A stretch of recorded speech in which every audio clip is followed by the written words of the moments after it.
Yeah, brethren, please turn your Bibles to the book of Job, Job chapter 2.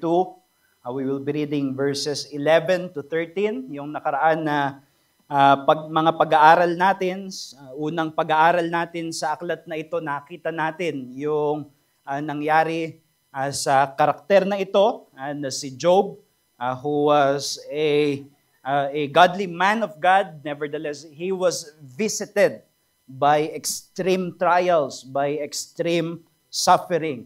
And it was not because of the result of his sin, a personal sin that is not dealt with, but rather because God in heaven has heavenly purpose. Kaya nangyari ang mga bagay na nangyari kay Job. Sa ngayon, tayo ay titingin muna palayo kay Job, and we are going to look at his friends. At yan yung mga karakter na inintroduce sa atin dito sa bandang dulo ng prologue na ito ng aklat ni Job. And I know that Job's friends are usually not regarded as models of friendship, as the best models of friendship in the Bible. But I hope that as we look at these verses, we are going to have at least some balancing view about Job's friends. So please turn to Job chapter 2 verses 11 to 13. Verse 11. Now when Job's three friends heard of all this evil that had come upon him, they came each from his own place. Eliphaz the Temanite, Bildad the Shuhite, and Zophar the Naamathite. They made an appointment together to come to show him sympathy and comfort him. And when they saw him from a distance, they did not recognize him. And they raised their voices and wept. And they tore their robes and sprinkled dust on their heads toward heaven. And they sat with him on the ground 7 days and 7 nights. And no one spoke a word to him, for they saw that his suffering was very great. This is the word of God. Let us seek his help in prayer. Our gracious God and Father in heaven, we come before you and ask that you would be with us as we contemplate and reflect on your word. For we need the enlightenment of the Holy Spirit and the cultivation of a heart that is yielded to your teachings in order for this to be profitable.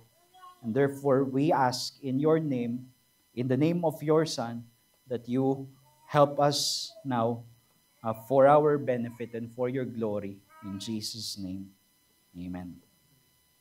Itong ating binasa, ito na yung huling bahagi ng tinatawag na prologue, and it introduces to us new characters who will be part of the poetic exchanges that will attempt to make sense of the suffering of Job. Kagaya ng sinabi ko, although we usually think of the book of Job as a narrative, it is not primarily narrative. Yung mas malaking bahagi ng aklat na ito ay serye ng pagpapalitan ng opinyon sa pagitan ng mga nag-uusap-usap, bagamat yung kanilang pinag-uusapan ay nakabatay sa isang kasaysayan. Yung kasaysayan ni Job, kung saan siya ay dinalaw ng mga pagdurusa at ang nag-uusap-usap ay si Job at ang kanyang mga kaibigan, and they will be seeking to make sense of why such extreme suffering has fallen upon Job. Bakit siya nagdusa? Ano bang kahulugan nito? Ano bang nagpapaliwanag ng ganitong pangyayari ng buhay? And as we shall see sa ating mga susunod na pag-aaral sa aklat na ito, they will get things wrong. Meaning, Job's friends will get things wrong. And they will get things wrong not because they don't have a right view of who God is. Sa katunayan, even the Apostle Paul or the New Testament would be quoting positive things from the statements of Job's friends when it relates the character of God, the sovereignty of God, the greatness of God. So tama yung kanilang theology proper, let's say, yung kanilang pananaw sa kung sino ang Diyos, but they are misapplying it to Job's situation. And wisdom is right application of the truth of God. And that is what they lack here. And therefore, they will add to the misery of Job. Daragdagan nila yung pagdurusa ni Job because they will be accusing Job that the reason why this is happening, this suffering has fallen upon him is because he is not right with God. And we already know, kagaya nung naging pag-aaral natin noong nakaraang linggo, that does not conform to God's judgment of Job, to God's verdict of Job, that Job is right with him. And of course, in the light of the New Testament, he is right with him because he is a believer. He is a Christian in the time before the fulfillment, and therefore he is right with God. But now, hindi muna natin titignan yung pagpalya ng mga kaibigan ni Job. But rather, we will focus on how they are introduced in this section. That they are Job's friends. That is how they are called. These are Job's 3 friends. And therefore, it is not right to misjudge them and call them enemies. They weren't enemies of Job. They were neither fake friends of Job. They were true friends of Job. They were friends who loved Job truly, as we shall see, and who desired to be with Job in that difficult time of suffering and extreme pain. And therefore, as I've said, let us not misjudge Job's friends as though they are but terrible friends towards Job. They, in fact, if we look at this passage, mas magiging mabuting salamin pa ito kung paanong tayo ay nagkukulang. How we usually fall short, we usually are not willing to go as far as Job's friends were willing to go, to be a comfort for Job. And it is true that they are going to fall short in wisdom, but they will not fall short in loyalty and the sympathy of true covenant friendship. But here, in this passage, in chapter 2, verses 11 to 13, we find Job's friends at their best and at their wisest. Because they were able to provide to Job what Job precisely needed at the time, what Job could actually use at that very moment. And therefore, to appreciate kung ano yung naiprovide ng mga kaibigan ni Job kay Job, we need to understand the predicament that Job was in. It is a misery that we can, that if there is just one word to explain it, to capture what Job is feeling, it is the misery of absence. He is confronted with absence. The absence of his loved ones. Meron siyang mga anak. Meron siyang mga, siguro, among his servants, even had friends among them. And suddenly, they are gone. Suddenly, they are no more. There is the grief of losing those loved ones who would never be returned to him again, at least in this life. But not only that, Job, even more so, was in the agony of having a sense of the apparent absence of God Himself. It seems that he could not find God anywhere. And of course, we must understand, especially when we are confronted with the laments in the Holy Scriptures, that this is not objective reality. God is never absent, especially towards His people. But sometimes it does feel that way. And that is what is happening with Job. Tignan ninyo yung frustration na nararanasan ni Job na hindi niya makita ang Diyos, which means hindi niya maintindihan kung anong nangyayari sa kanya, whether God has already abandoned him for good. In Job chapter 23, you can turn there, verse 8 to 12. Sabi ni Job, "Behold, I go forward, but he is not there, and backward, but I do not perceive him. On the left hand when he is working, I do not behold him. He turns to the right, but I do not see him." So yan yung nararanasan ni Job. Hindi niya makita ang Diyos. Hindi niya maintindihan kung anong ginagawa ng Diyos. And therefore, his misery is a misery of absence. And therefore, when we look at this passage that we have read in verses 11 to 13, we find that Job's friends was able to comfort Job, at least at this early period, because it was a comfort that comes from what they call mere presence. They were there just for Job to feel that he is not completely and utterly alone.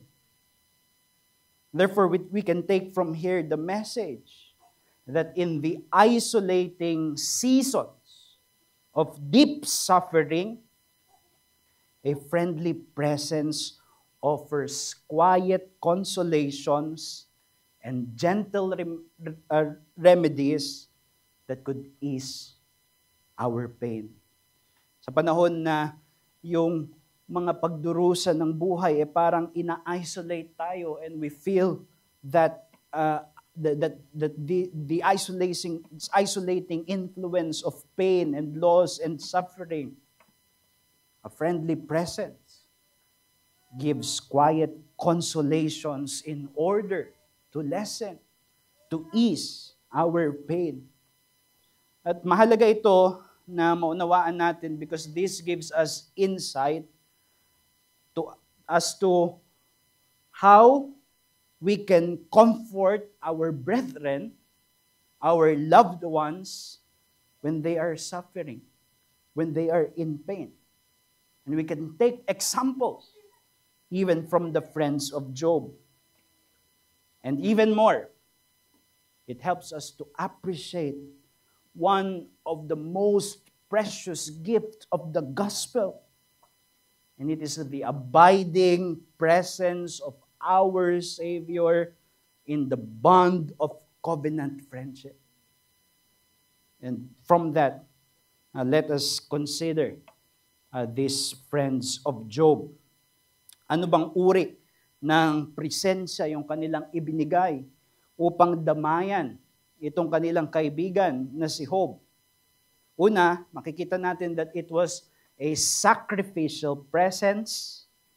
And secondly, makikita natin that it was silent presence. Sacrificial presence and then silent presence. Una, sacrificial. Whatever else that we could say about Job's friends, how they would eventually fail in wisdom, in offering sound words of comfort, they made sure to be present. Actually, there is a tradition, a long-held tradition, which is even contained in the Septuagint, the Greek translation of the Old Testament, that says that these friends of Job's are actually rulers in their countries. In fact, 2 of them were designated as kings. And then the other one is designated as governor. So, meaning, it is possible that they are, in fact, aristocratic men.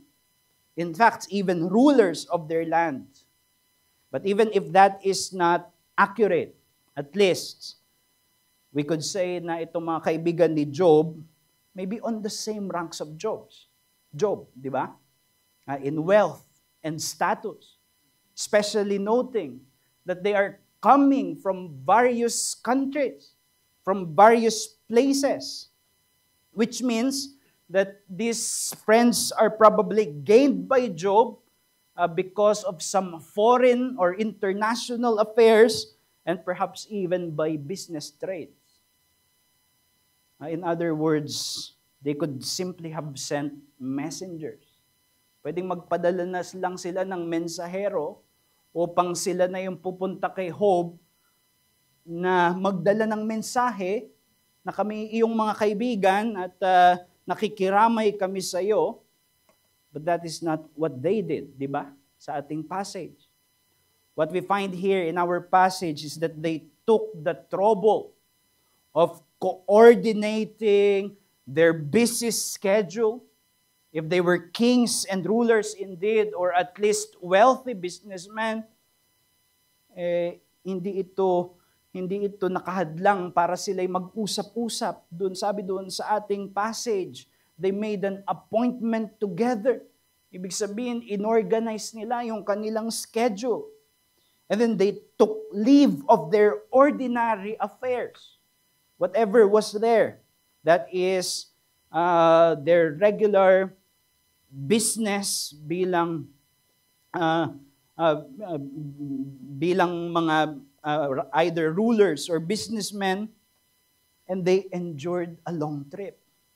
In the time when there were no airplanes and the conveniences of modern transport, they went to Job from their own countries, from their own places of residence. In other words, what we can learn from these friends of Job is that they understood the importance of presence sufficiently to be inconvenienced for it. That is where their sincerity lies. And what we can learn from here is that the gift of presence to the suffering requires willingness to sacrifice. Kung yung mga nagdurusa, they are suffering because of that sense of isolation and that sense of of absence, then the best gift that we could give to them is our presence. But presence usually comes with a price, and that is sacrificing certain leisure and conveniences just to be there for those who are weeping, for those who are hurting. Kaya bago natin hatulan yung mga kaibigan ni Job at gamitin yung chapter 16 verse 2, where Job himself would say to these friends of his, "You are miserable comforters," because of the failure of their wisdom. And let us remember that they went farther than most of us would usually go for our suffering friends and brethren. They were present. They became present.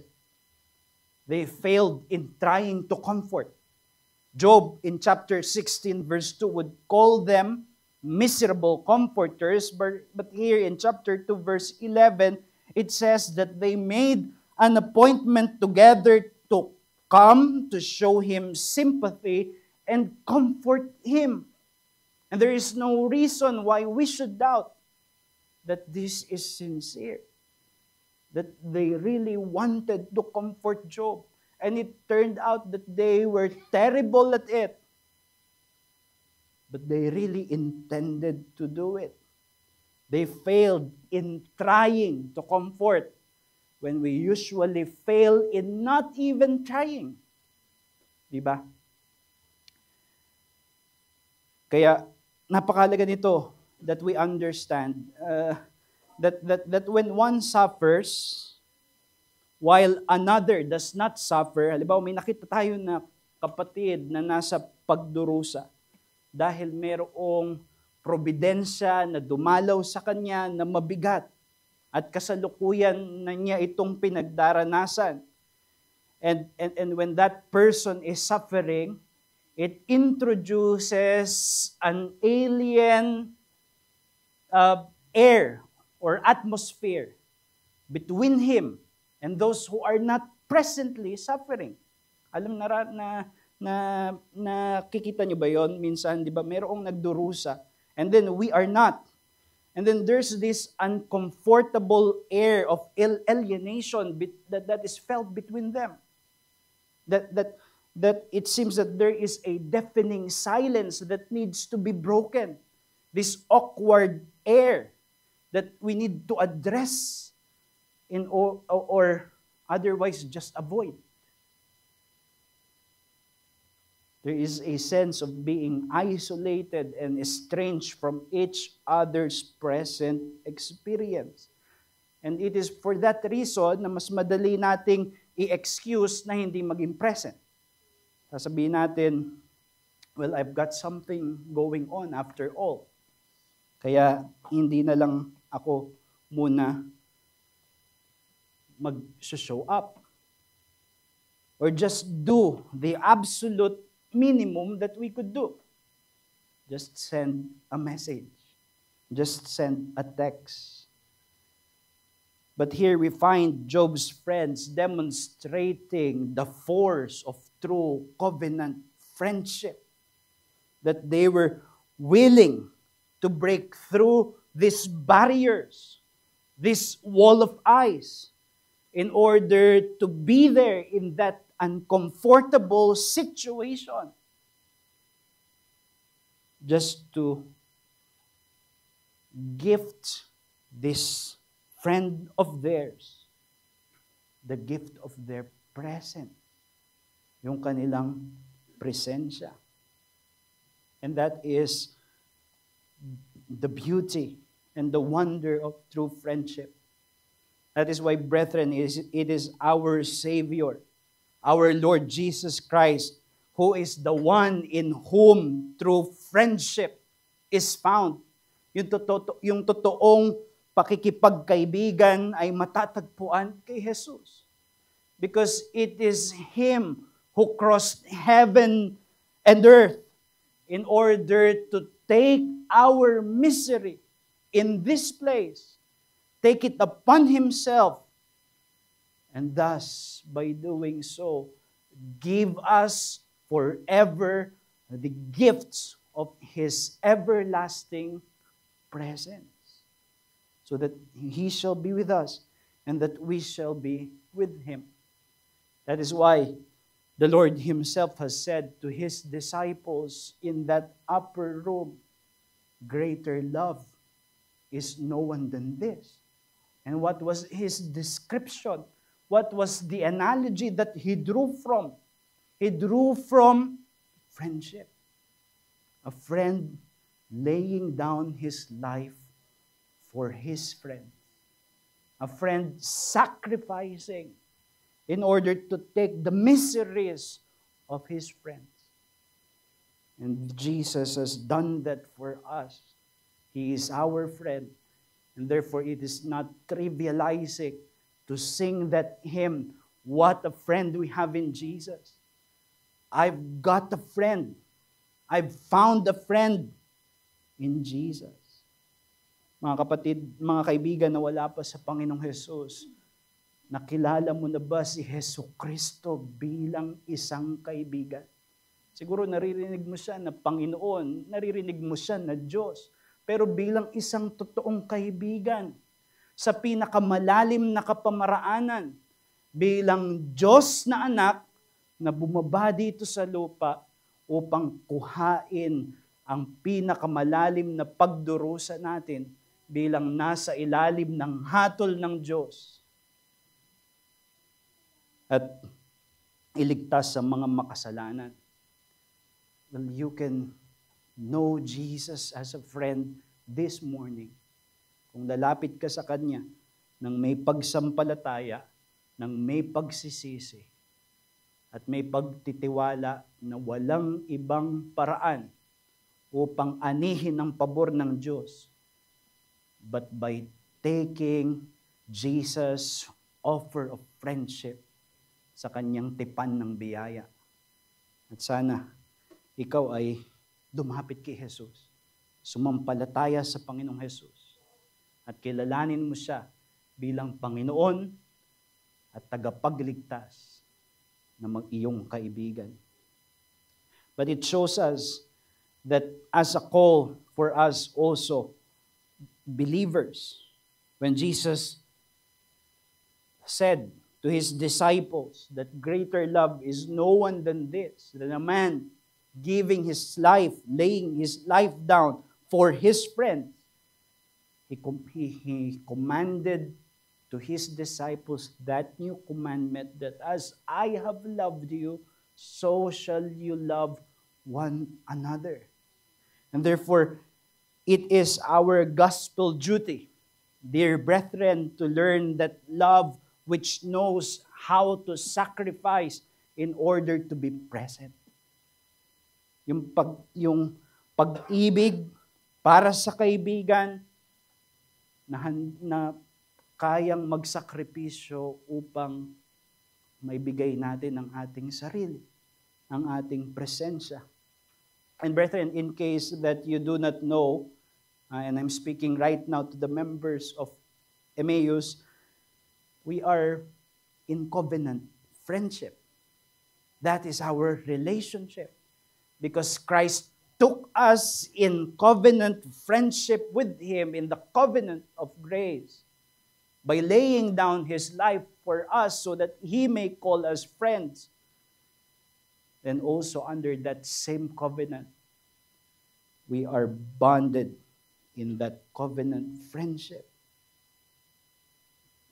As Christ has loved us, therefore we love one another. And it is for that reason that we promised in our covenant, dun sa ating tipan, inilagay natin dun, that we would mutually bear one another's burden, so that we may be of mutual sympathies, of mutual helps toward one another. Ito ay isa sa mga tungkulin na niyakap natin bilang miyembro ng iglesia. And of course, much more is involved in that pledge. There is certainly that call that whenever someone is truly and desperately in need, that we are going to sacrifice even our comforts in order to be able to alleviate some of theirs. That is involved in that pledge. But it is never less than present.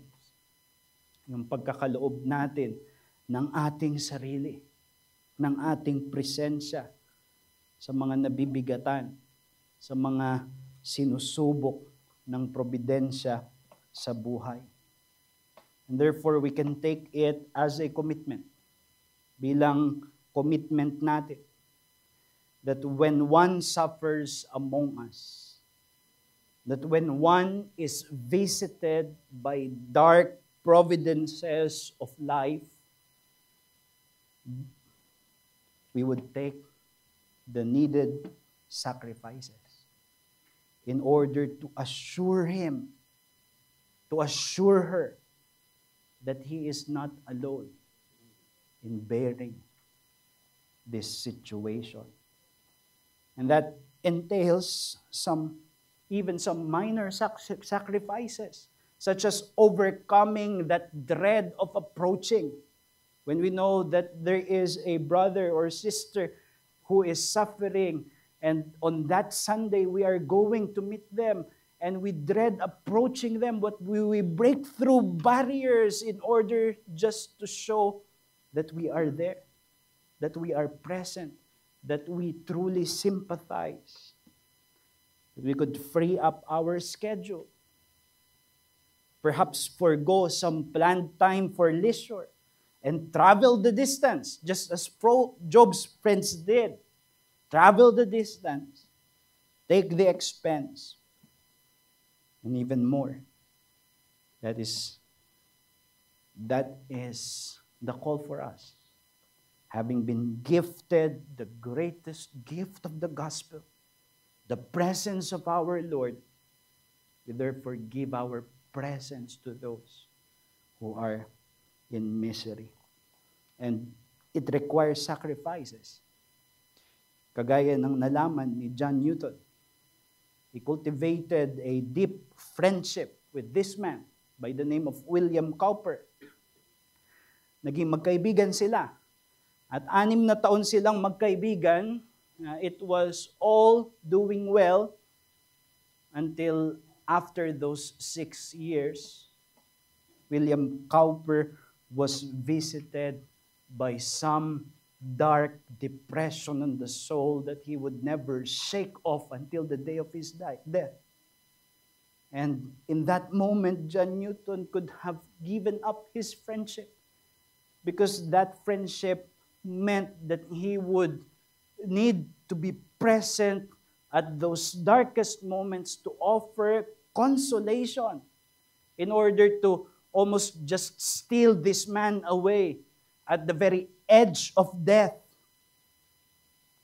And yet, Newton was able to be of help to Cowper until the day of his death. So that it was Newton who preached, who gave the message sa kamatayan ni Cowper. And Cowper himself said of Newton, a sincere or more affectionate friend no man can ever have. I was able to visit the museum there.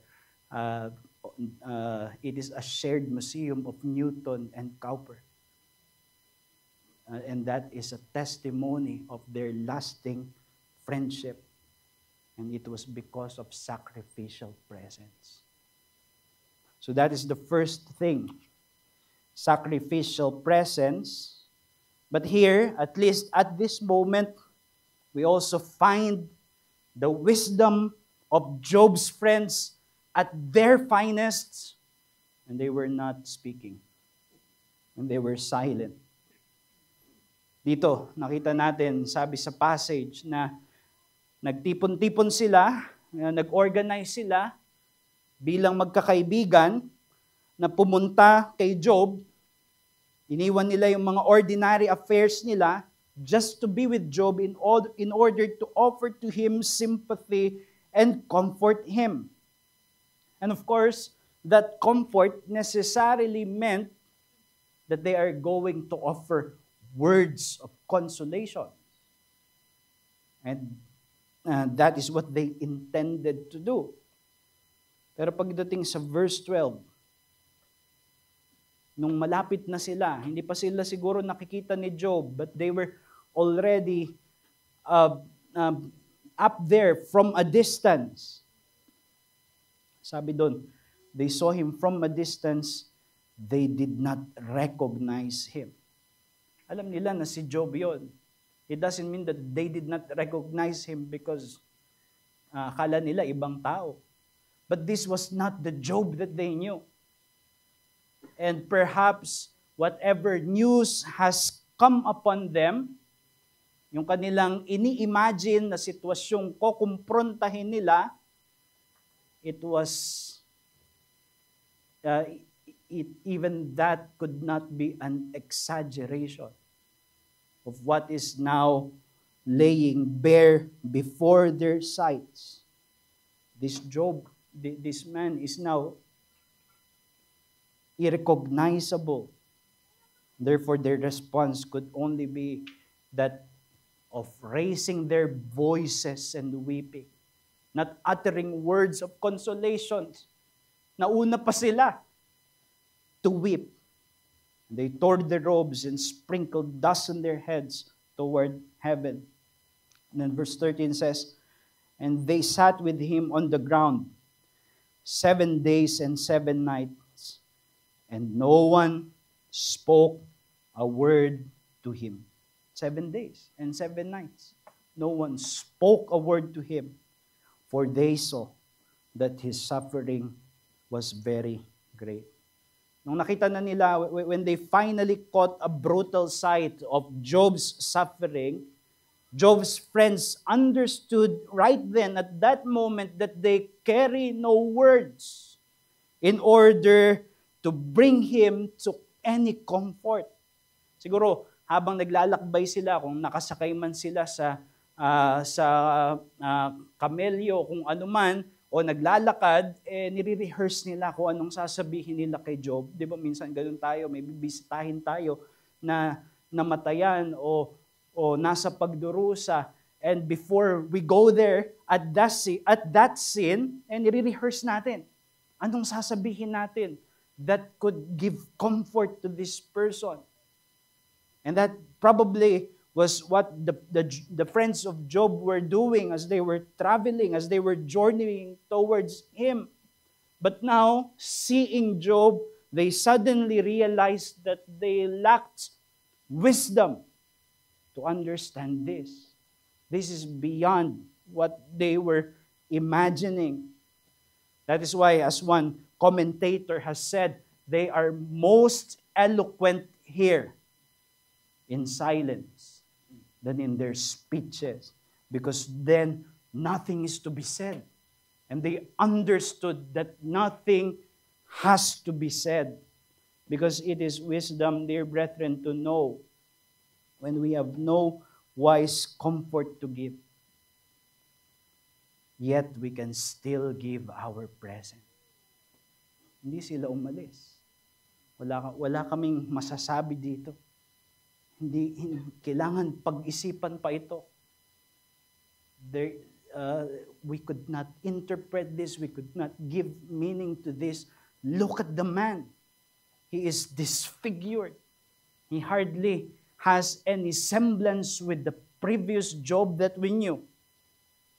And therefore, it is better to keep silent than to offer careless words. But that does not mean we could not be there with him, even without a word. And that means a silent presence. When it is offered to the suffering, it can be wiser, and it is often wiser than a show of sincere compassion, as a show of sincere compassion than careless attempts to give words of comfort. That is why in another portion of the wisdom literature, in Proverbs 25 verse 20, it says, "Whoever sings songs to a heavy heart is like one who takes off a garment on a cold day, and like vinegar on soda." Sino daw yung umaawit ng mga awitin sa isang nabibigatang puso ay parang isang tao na tatanggalan niya ng damit, yung isang nagdurusa na sa malamig na panahon, o kagaya ng paglalagay ng vinegar sa soda, which will irritate that carbonated fluid. In other words, and often this is what happens when we triumphantly and jubilantly declare our merry axioms, our merry formula of how to comfort the suffering. Okay lang yan.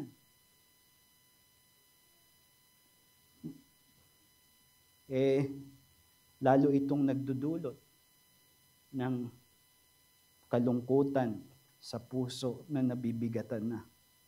That is why in the face of deep suffering, especially deep suffering, those suffering that if you experience, it really is hard to understand. We sometimes have to acknowledge that the best thing that we can do is to be with them in silence and apply what Paul has said that we should do: weep with those who weep. Hindi sinabing explain to those who weep. Sometimes what we need to do is to weep with those who weep. To just show them that we want to feel with them. And we want to be there with them. There may be nothing And it is important because there may be nothing we could say that they don't already know. Especially kapag ang kausap natin yung ay mananampalataya. There may be no words to say that they don't already know, and possibly they know something that we don't presently know. Because in that situation, they know that it is hard to hold on to those truths, even though they are trying, really trying to reconcile this with God's sovereignty and God's goodness, because they knew their theology. But their heart is going to a different direction. And that you who has not experienced what they have experienced may not be able to give words to them. And what's best to do is just to feel with them, to be a company in misery. You know, the idiom, misery loves company. And it should not mean misery should want others to be in a misery also. But misery doesn't want to be alone. It just wants to have a companion. Now, there is a time for words. It is important. And this should not lead us to the conclusion na hindi tayo nagbibigay ng encouraging words. Proverbs 12:25 says, "Anxiety in a man's heart weighs him down, but a good word makes him glad." And it is wisdom to know when. What we are going to say and when is the right time to say it. Therefore, it is sufficient for us by way of a challenge to learn that wisdom which knows how to comfort in silence. This means, and I think that this is a good news para sa marami sa atin. This is a comforting truth para sa marami sa atin, lalo na sa mga introvert. It means that we should not be paralyzed by fear of having no words to give to the suffering. And minsan yun yung naghihinder sa atin para makiramay, di ba? Because we feel like we don't have words. Or even if we have those words, we don't know how to express them rightly and sensitively. But then this teaches us that we can have the courage just to give our presence, just to make them know that we are here, even if we have no words. Because we should remember that often what deepens pain in suffering is not lack of words, but lack of companions. And you can be a comforter just by being that. A mere presence. A mere companion. This was the experience, and this is something that I would recommend, this book by C.S. Lewis. It's called Grief Observed. If you are going through grief, or even if you are not, it's a good way to analyze this emotion that we experience when we are dealing with pain and loss, that is grief. Namatay yung kanyang asawa. It was and it was really weighing on his heart to lose this sweetest companion of his life. At wala na, patay na yung kanyang asawa. At naranasan ni C.S. Lewis yung reality na yon, that suffering and grief and loss isolates you from others. Sabi niya sa chapter 1, "An odd byproduct of my loss is that I am aware of being an embarrassment to everyone I meet." Alam niya yung nararanasan niya yung awkwardness, na pag naglalakad siya, nakikita niya raw yung mga tao, parang hindi alam kung kakausapin ba siya o hindi kakausapin. Tapos sabi niya, "At work, at the club, in the street, I see people as they approach me, trying to make up their minds whether they'll say something about it or not. I hate it if they do, and I hate if they don't." Sabi niya, I hate them if they do not try to comfort me. Now, if they just ignore me, I hate them. But if they try to comfort me, I also hate them. So there is that sense of isolation. But what opened him up was his friends. In chapter 1, he said, my friends are kind, how I love them for it, and are like silent shadows, fleeting in and out. I find they are doing for me what they can. It is not their words, but their being with me that matters. Then in chapter 2, he said, the less I spoke to others of my sorrow, the more I spoke of it to myself, and thus grew surly and self-centered. It was only when I let them come in, just sit with me, that I began to breathe again. That must have been the experience of Job here. And Job's friends knew it. That the best way to comfort Job now is to not utter a careless word. Just sit. Just be there. Just weep with those who weep. And that is also the call for us. But of course, this points us to our greatest friend, the Lord Jesus Christ. Kaya kung nasa pagdurusa ka, o kung haharap ka ng pagdurusa, it is important to remember that we have a friend who sticks closer than a brother. Just as Proverbs speaks of a good friend, and his name is Jesus. If you are a believer, Jesus, what a friend we have with Jesus. Because Jesus loved us in an eternal covenant of bond of friendship. And you know, the greatest gift of that covenant is none other than His presence. He gave us His presence.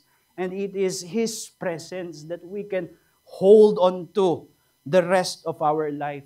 And of course, we know that Jesus knows how to give good words of comfort and consolation. And He is not, even if He gives us a word about our suffering, He is not insensitive. He is not approaching from a place that does not know suffering. Why? Because He is even greater than Job. As that suffering servant, was he not spoken of in Isaiah 52 verse 14 this way? It says of the Messiah, it says of Jesus, many were astonished at you. His appearance was so marred beyond human semblance, and His form beyond that of the children of mankind. It is speaking of Jesus, the suffering servant, who though was godly and innocent and blameless, nevertheless He was smitten, afflicted, stricken by God, to the point that He could not be recognized. In fact, He did not look as a man anymore. That is what Isaiah said. Therefore, He can speak a word to Job. He can speak a word to us in our pain and in our losses. But even when we withholds the word that could give meaning to our pain, that could give meaning to our suffering, still He says, I will never leave you nor forsake you. I will walk with you in pain.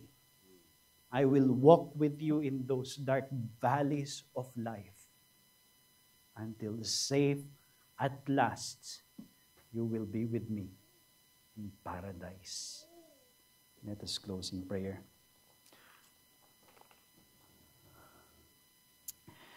Gracious God and Heavenly Father, we praise you that you have granted us your Son to be our everlasting friend in the covenant of grace.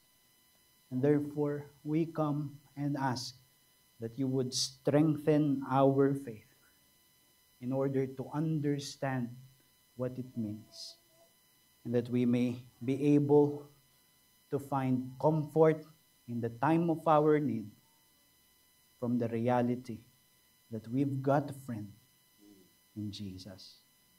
And to those who are still outside of your grace, we pray that you would also visit them with the knowledge of the Lord Jesus Christ, so that they may come to know Him as their Lord, as their Savior, as their Master, who has given His life as a man gives his life for his friends.